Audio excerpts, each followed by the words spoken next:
Salam Kalucingan. Kembali bersama dalam rese renungan sederhana. Judul rese kita saat ini adalah Jika Tak Berbuah. Melalui perenungan firman Tuhan dari Lukas 13 ayat 6 sampai dengan 9 yang demikian.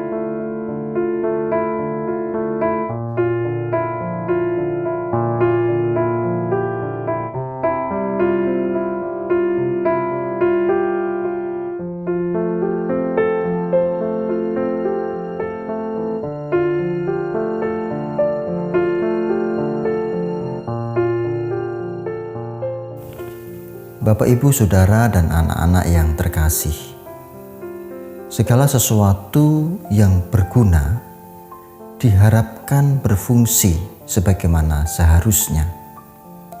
Misal, kita beli sepeda, tentu saja yang bisa dipakai bersepeda.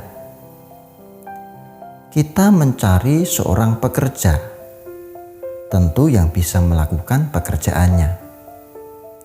Oleh karenanya, segala sesuatu memang harus berfungsi. Lalu bagaimana jika tidak berfungsi? Apa gunanya membeli sepeda mahal, tetapi ternyata sepeda itu tidak bisa dipakai? Padahal tujuan membeli sepeda ya untuk bersepeda. Lalu apa gunanya menggaji pekerja mahal-mahal jika ternyata ia tidak memfungsikan dirinya sebagai pekerja? Apa yang akan terjadi? Baik sepeda maupun pekerja tersebut tidak akan digunakan lagi. Ini sekadar contoh, saudara.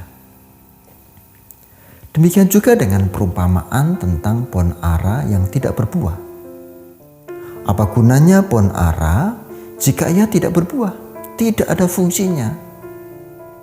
Baik, mari kita teliti bersama-sama. Ada hal yang menarik untuk kita dialogkan, saudara. Ayat 6 bagian A.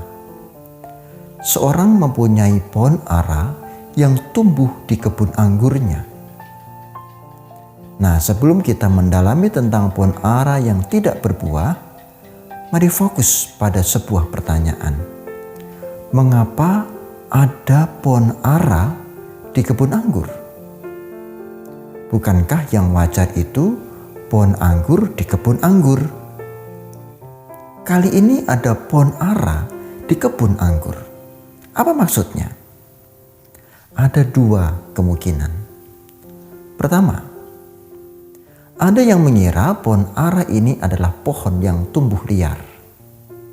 Tanaman liar yang tumbuh begitu saja di kebun anggur. Jika demikian, sejatinya pohon ini adalah pohon yang tidak diinginkan sejak semula. Sejak benih sudah tidak diinginkan. Maka semestinya ia sudah dipotong sebelum ia besar oleh tukang kebun. Ia hanya menjadi tanaman pengganggu saja. Maka perkiraan bahwa pohon ara ini adalah tanaman liar kurang tepat. Lagi pula tampak sekali sang empunya ladang justru mencari buah ara. Dan di ayat 6 tadi dikatakan mempunyai pohon ara. Sang empunya ladang mengharapkan buah dari pohon ara ini. Maka kita masuk pada perkiraan yang kedua, yaitu pohon ara ini memang sengaja dipindahkan dari tempat di luar kebun, biasanya di tepi-tepi jalan, ke tempat yang lebih layak, yaitu kebun anggur. Di kebun anggur ini pohon ara mendapatkan perlakuan sama baiknya dengan pohon-pohon anggur yang lain. Di kebun ini pula pohon ara mendapatkan perlakuan istimewa dari kehidupan sebelumnya di luar kebun anggur.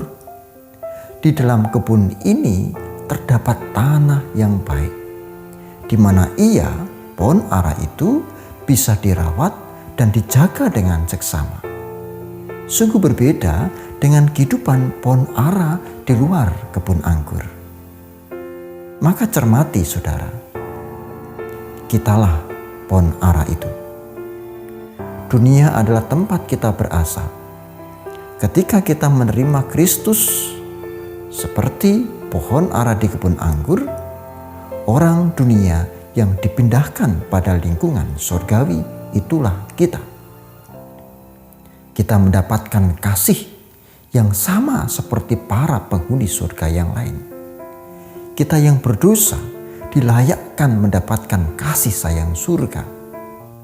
Sesungguhnya kita tidak layak, saudara, tetapi dilayakkan oleh Sang Empunya surga. Kita dipindahkannya dari gelap ke dalam terang. Kita berada dalam perawatan yang sungguh layak. Bahkan kita disebutnya sebagai anak-anak. Lihat, tak lagi sebagai hamba atau juga budak, melainkan anak. Ini perlakuan yang istimewa.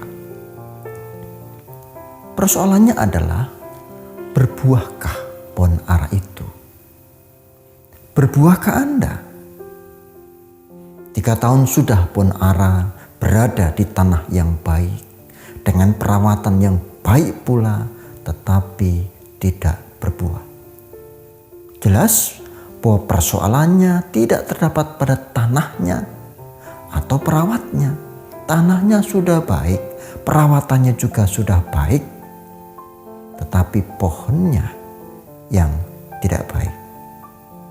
Bagaimana dengan kita? Sekian lama kita menjadi pengikut Kristus.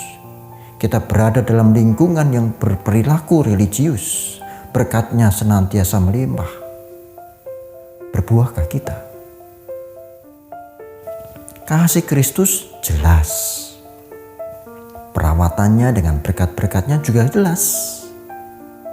Namun ternyata berbuah atau tidak adalah keputusan dari si pohon. Keputusan kita. Berbuah adalah memberikan hasil. Berbuah adalah memiliki guna dan fungsi. Apakah fungsi kehidupan kita? Kasih. Kasih adalah fungsi kehidupan kita. Saudara, kasih itu bukan pura-pura.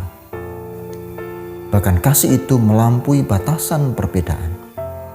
Kasih juga menembus batasan permusuhan, hingga pada titik mengasihi dan mendoakan orang-orang yang memusuhi kita. Jadi, sudahkah kita berbuah? Sudahkah kita memiliki fungsi dari kehidupan ini ketika kita menyebut sebagai pengikut Kristus? Setidaknya saudara, milikilah fungsi selayaknya manusia. Dan musuh manusia bukanlah manusia yang lain. Musuh manusia adalah maut.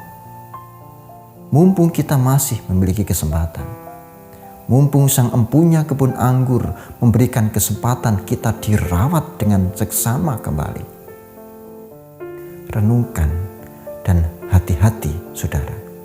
Karena hanya ada 2 pilihan untuk kehidupan selanjutnya. Berbuah atau ditebang. Berbuah atau ditebang. Amin. Salam Kawilujengan.